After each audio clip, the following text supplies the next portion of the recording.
Hi, welcome to our 7th segment of Reading in Recovery with Jan and Robin. The sponsor of our show today is CARE, and CARE is a great nonprofit in Dallas. It provides a safe, confidential space to receive resources and education about substance use disorder. CARE's mission is to provide education and raise awareness about substance use disorder and to serve as a resource for individuals and families struggling with addiction, with a primary focus in the Park Cities in North Dallas. And CARE has a primary fundraiser called the CARE Breakfast, which is going to take place Monday, September 20th at Dallas Country Club at 8 o'clock. The speaker is Suzanne Hemke, who we have had on our show, and she's going to tell her story, which is really powerful. Our honorary chair is Lee Michaels. Lee is a gem of a person, and we are so thrilled that she's going to be honored. Let's see. The CARE Breakfast has had, it's been around for years. Every time I go, I learn something. Previous guests have been John Larroquette, golfer David Faraday, David and Nick Sheff, and our guests today, Brad Lamm and Mackenzie Phillips. So we hope you'll get your tickets to the CARE Breakfast or become a sponsor. And if you need information, just feel free to contact Jan or myself. Great. Thank you. Well, we are so excited to have Brad Lamm join us today. Robin and I met Brad, it's been over 10 years ago, and we have been able to do different programs with Brad over the past few years. Brad is an interventionist and teacher best known for helping families experience transformational change. His work is seen on the Today Show, Good Morning America, Oprah, and now on the podcast he hosts with Mackenzie Phillips called America Recovers. Brad is the founder of... Oh, goodness, that is an old That picture. dates us. That's Flashback. right. That is a flashback. Brad is the founder of Breathe Life Healing Center, the nation's leading trauma program, where those with eating disorders, substance abuse, and mental health needs get better. He created and produced the 8-part docu-series, Addicted to Food, with Oprah Winfrey, and is the best-selling author of many books. You can see I brought many of your books that have been signed by you, including Just 10 Pounds, How to Help the One You Love, and Breathing a Recovery Meditation, which he wrote during the pandemic. Brad, we are going to be talking about your book, Quit Vaping, today. First of all, welcome to our show. Hey, Jan. Hey, Robin. I'm so happy to see you. And can you believe the pictures you took out of the Wayback Machine? What in the world? And we're wondering why we aged, but you didn't. Yeah. We don't get that. You look And exactly you're the so- same. You're so kind. And I would just like to prescribe you that you both need to go see your eye doctor. Well, one thing, Brad, we are so thrilled that you're joining us today. You always have such great information for us, and so we appreciate you taking the time away from your busy schedule to do this. I'm happy to be with you. Thanks. Well, we're going to discuss vaping, and you've written the book, Quit Vaping. And I know during the pandemic, before the pandemic started, more people were talking about vaping, but it's kind of a new subject for Reading in Recovery. So could you help us and tell us a little bit about its dangers and the addictiveness and some of the problems that come from vaping? Sure. I'll tell you the pros and the cons. Okay. Wait, the pros and the cons. Good. And I'll just try to, I spent 5 years working on this book, and there's so much truth to learn about vaping, and so I'm happy to share with you what I know about it. I'll tell you why I became so interested in it. I was in recovery myself, and I saw that people that I cared about in higher numbers were, vaping. And I started seeing these crazy looking devices that looked like they were out of Star Trek or something. And they would gurgle, they'd make a little noise like, and then this amazing cloud of smoke would billow out of the person's mouth. And, I, as a person who had smoked for 20 years and no nicotine, like the back of my hand. In fact, just talking about it now, my mouth is watering.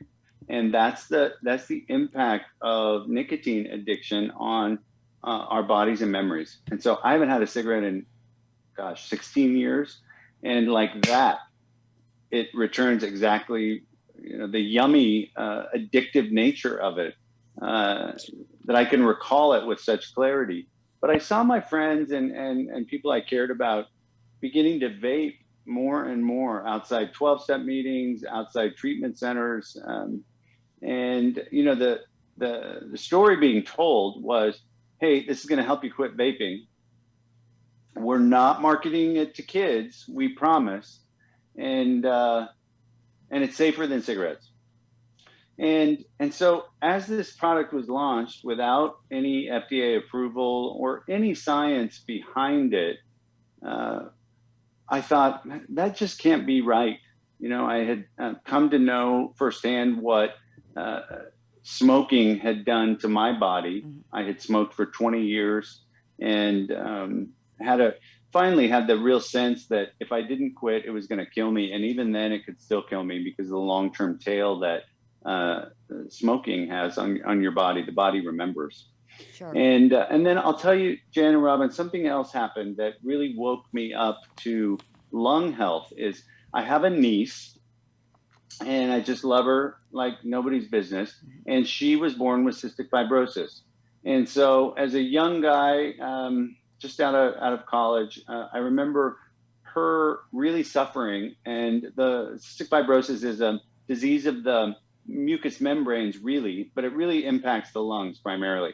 And so as Gracie had gotten sick and ended up in Salt Lake Children's Hospital, I started having discussions with lung doctors. And, you never know what all these different specialties are called until you need one. And then you learn a lot more about them. And I learned more about the lungs, and then it dovetailed with that I was seeing a lot of my friends vaping. And I became very concerned that, one, we were being told lies about the safety and science behind this new favorite, because so many people were doing it.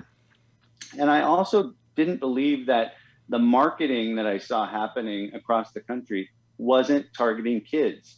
And big tobacco, the big money behind vaping, said again and again and again, and they promised, just like they did in the Senate hearings back 30 years ago, nicotine is not addictive. And they said the same lies with, dressed up differently to another generation of congressional hearings. And they just lied about it. They said, we're not going after your kids. In fact, this is a stop smoking aid. And our hope is that everybody stops. Well, they're liars, and they've demonstrated that they're liars through the deaths of so many of our friends and families generationally. Our grandparents, our uncles and aunts were at much higher risk of death as it relates to smoking than our generation now. The smoking rates were going lower and lower and lower.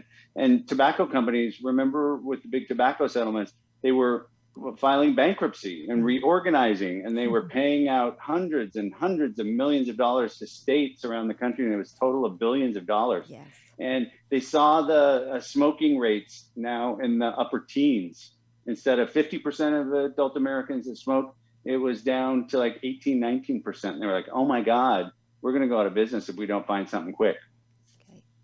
And that dovetailed with this fella in China, decided that he was going to make something that would help people quit smoking. And that was the first e-cigarette. I talk a little bit about the history of the e-cigarette in the book, but what's really important is there are lots of good ideas that people come up with. And then, boy, you give it to the devil to give it legs. And that's exactly what big tobacco, what big vaping did with our kids.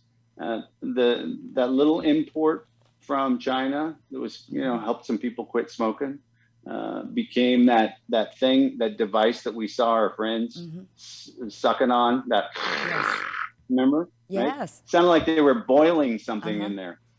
And then we saw more and more kids doing it. And I started hearing from friends and family that were telling me, including one who's a principal up in Idaho, that said, I got to tell you, I think half the kids in the high school are vaping now.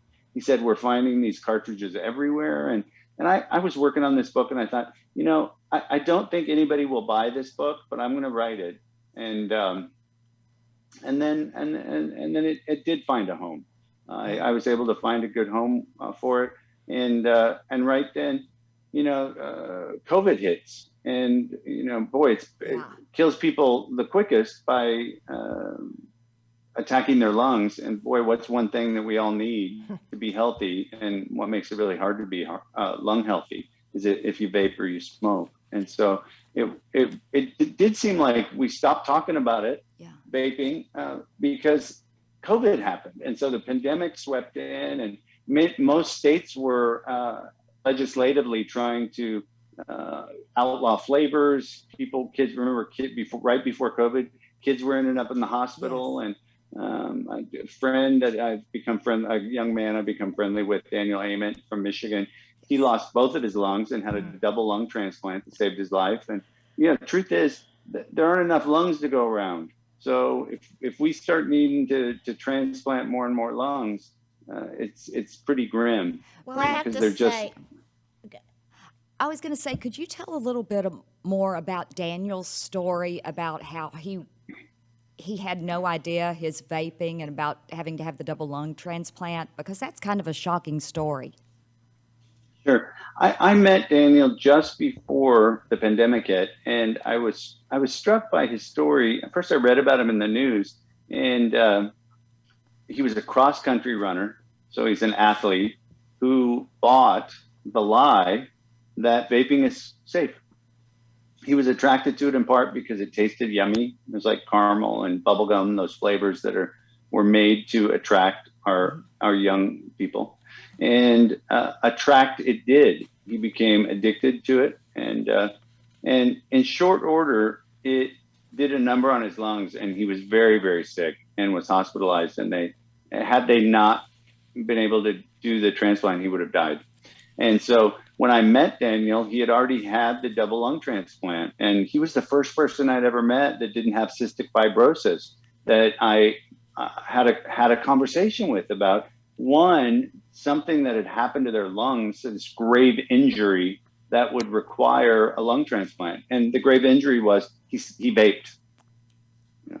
And our lungs are beautiful, delicate organs, and we have to take care of them. And inhaling a noxious, toxic, non-FDA approved, highly addictive substance into your lungs is, besides being really dumb, if you believe the stories you're told and you're a kid, it doesn't seem so dumb. And remember our grandparents maybe smoked, and they saw back when they were kids, coming home from the war, they saw ads of doctors saying, hey, smoking is safe.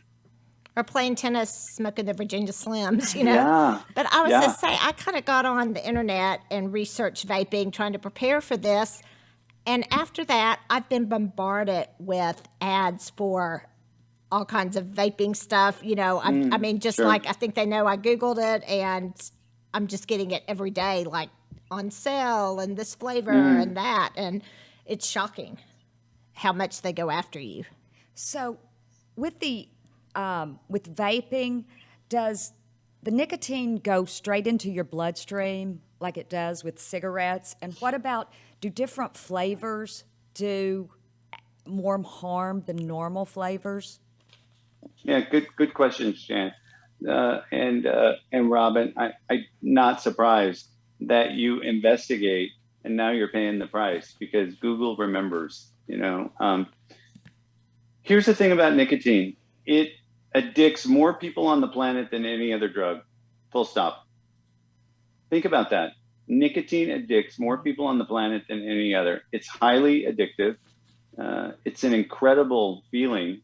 And if you're addicted to nicotine, it's very difficult to quit. So to the flavors, it does a couple things, Robin and Jan. The flavors mask the bad taste. And so look, our tongues are really made for strawberries and apple pie and broccoli and ice cream and, these normal flavors that we get. And then if you've ever had like a crazy drink like Hawaiian Punch, and it has, oh my God, it has all these flavors. I don't know what to do. I mean, your mouth actually has this reaction. It kind of waters. And even I'm talking about Hawaiian Punch and my mouth is watering now. That's what our body is built for, to respond to, flavors in food. And so what's been added to vaping to mask the negative flavors, like the chemical-y flavor, are these yummy flavors like bubblegum, caramel. I mean, I'm from Oregon, so we say caramel. So not the South. Fudgy creamsicle, all these different orange delight, all these flavors, you name it, and they are targeting to reduce the negative taste that, occurs when you burn something and then inhale it. So the flavors are added in that way. And so while they're not more, it doesn't make it more addictive, because nicotine is the thing that addicts. E-cigarettes do a couple things. One, they have a much higher level of nicotine than traditional cigarettes. So they're manufactured in a way that is made to addict perfectly. And then the flavors that are added to it, and the colorings and the crap that's put in there to make the smoke look so sexy, right? It's not made for these beautiful things that are our lungs. Yeah. They're made for wax. They're made for paint thinner. They're used as additives and all these different things so that it smells better and looks better and tastes better. And it's not meant to be burned and put into our lungs. But that's the beauty of lobbying money, is Juul vaping. They never sought approval because they knew that they wouldn't get it. And so they gave lots of money under the Obama administration to sideways some legislation that was really going to hurt them as it related to advertising to kids. And it just goes to show you that what lobbying dollars can do. And in this case, it puts something that shouldn't be in our kids' bodies even more readily because of all the money that was spent to market to our kids. So do you think the kids are starting younger because of all of these great flavors than they would have with regular cigarettes? No doubt. And the other thing, it's the flavor, Jan and Robin, it's the promise. It's the promise that it's not bad for you, right? And so it's contests, it's plugging it in, it's slick, hip, and cool. The cool kids are doing it. And how long does it take to get addicted from it? Is it something you have, immediately, like cocaine, you can be hooked after just trying it? It's highly addictive. If you think of, which is so scary. There's lots of studies on the different ways that we are addicted. Like meth is incredibly high, nicotine is very high, sex is lower, food is pretty high, but still lower than nicotine or crystal meth. Cocaine is higher than sex. But kids might be thinking, I'm just going to do it this one time and just to see what it's like and never do it again and get hooked immediately. Sure. Yeah, that's how it was for me. I was 15.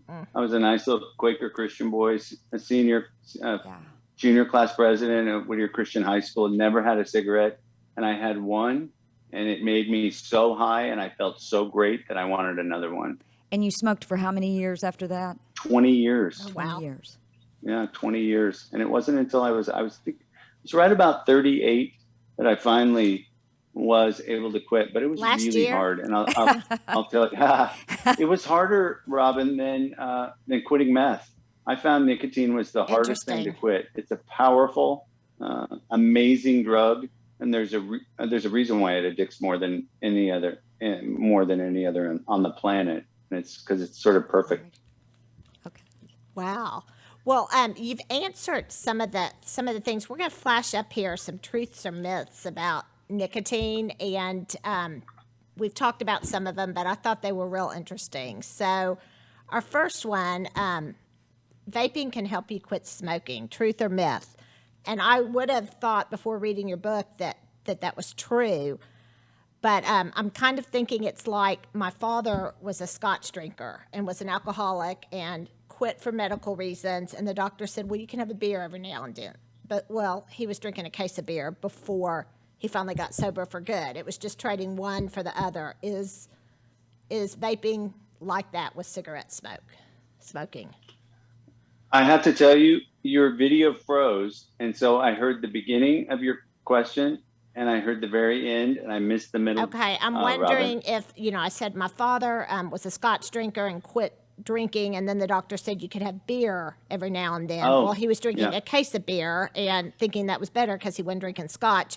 Is that kind of what vaping instead of smoking cigarettes is like, or is it safer? So it's not safer. There's no science that says it's safer. And in fact, it's more highly addictive than traditional cigarettes. Okay. Well, that kind of answers our next truth or myth. Well, do the first one then, because I really didn't do the first. Can it help you quit smoking? So, can it help you quit smoking? Truth or myth? I'm going to say that's a myth. Okay. Here's why.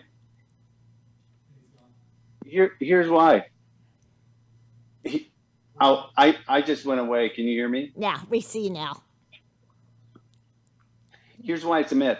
Getting hit by a train will stop you from drinking too, but you can only get hit by a train once. And so That's right. It's one of those fairy tales that catches on, and then it gets wind behind its back because there are millions of dollars being put behind it to sell that bullshit to us and our kids. Okay. So, the next one then is our next myth or truth. Vaping is safer than smoking cigarettes. Answer, Brad? Nah. It's not safer. There's no science that says it's safer. It still attacks the beautiful pink tissue that is our lungs. It's a really important organ, and you kind of take your lungs for granted until you need new ones. So trust me. Okay, our next one is vaping products are not FDA approved. Truth or myth? And I think, gosh, they have to be FDA approved if we're letting our kids have them and marketing them to children. Is that truth or myth? It's true, Robin, and here's why. It's just lobbying dollars at work. The big tobacco and big vaping have been really great at spreading around money in the right spots. And so they didn't seek approval, they didn't get approval. Although over the past decade, that myth has been told, oh, it's safe. It's even FDA approved, people have said. And it's not true. Okay. Our next one, truth or myth. Vaping has health risk that can kill you. What do you say? That is true. Okay. That is a truth. That's true. Yeah. And here's what it does to you. It impacts your lungs. It also impacts the mucous membrane of your mouth and your nose. It has shown to lower sex drive in the period of the pandemic. It's the last thing you want is to, have your cardiovascular and pulmonary system impaired unnecessarily. Okay, next one. Vaping will keep you from doing other drugs. Truth or myth? Well, it's sort of a trick one, I'd have to tell you. Nicely written, ladies. Trying to trick you, Brad. Because it is a powerful form of nicotine. And so, like, I have in my bag a couple kinds of nicotine. I always carry it with me, and I like to give it away. I love nicotine nasal spray. If you've never heard of it, it's the best use of medical nicotine. If you know somebody who smokes or vapes, it's a great way to help them stop, and I write extensively about it in Quit Vaping. I love the nicotine lozenges, and I like the gum. I love any kind of medical nicotine as a replacement therapy. I don't care if you use it for 30 years. It'll give your lungs a break. Nicotine addiction, if used safely, will not kill you. Okay, great. You follow me? You could use a nicotine nose spray for 30 years. And I have friends that have done it, and it will That's not amazing. hurt you.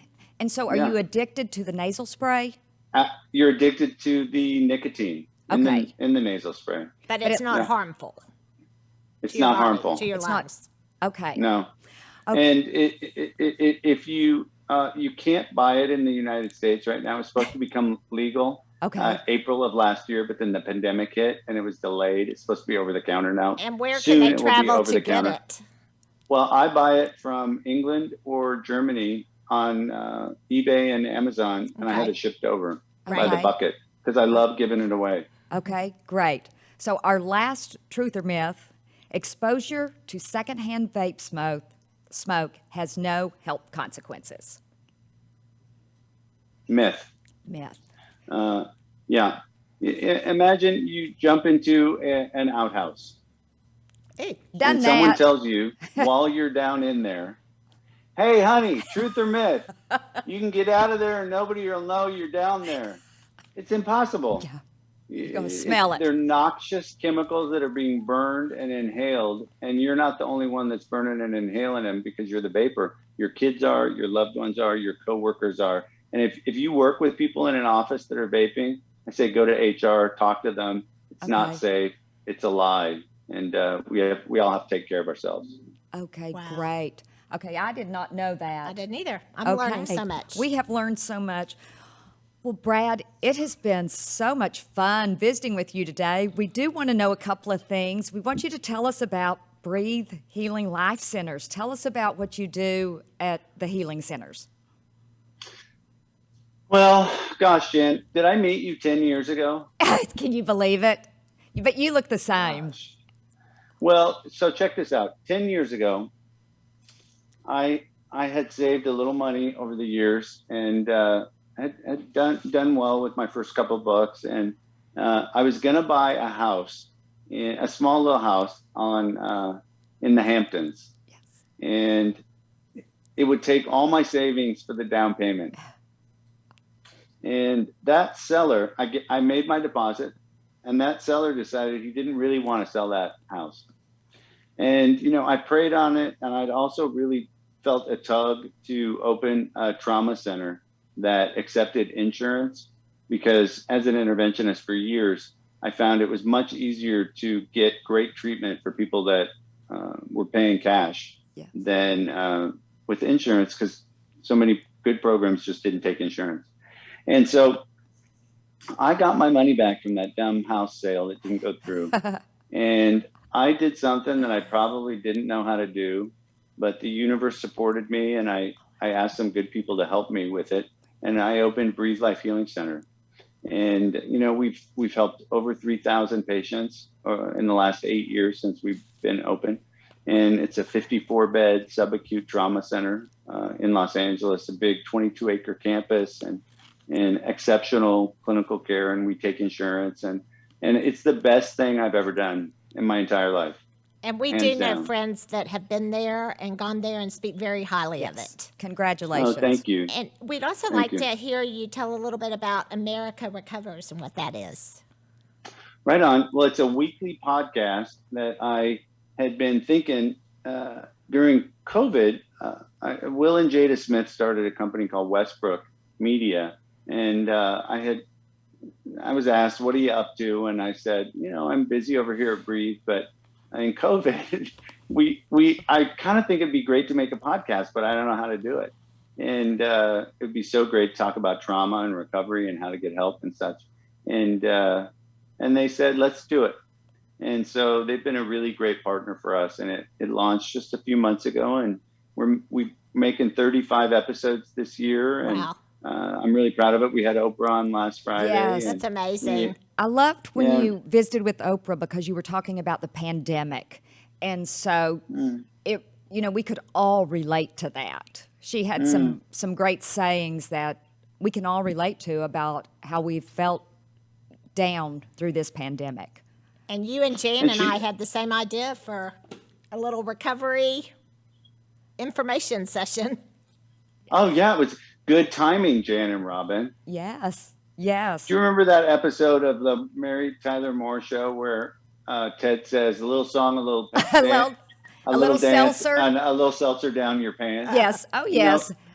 I think a spirit-led idea with a good dose of humor and lots of love can make something awful nice. And I think the podcast you're making with books, I hear you're going to have Elizabeth Vargas on next week. She's an amazing person. Yeah, I've been able to work with before. I know. Really remarkable story and a really good person. So and I love what you're doing. We would love for you to twist Mackenzie's arm and get Mackenzie Phillips on our show.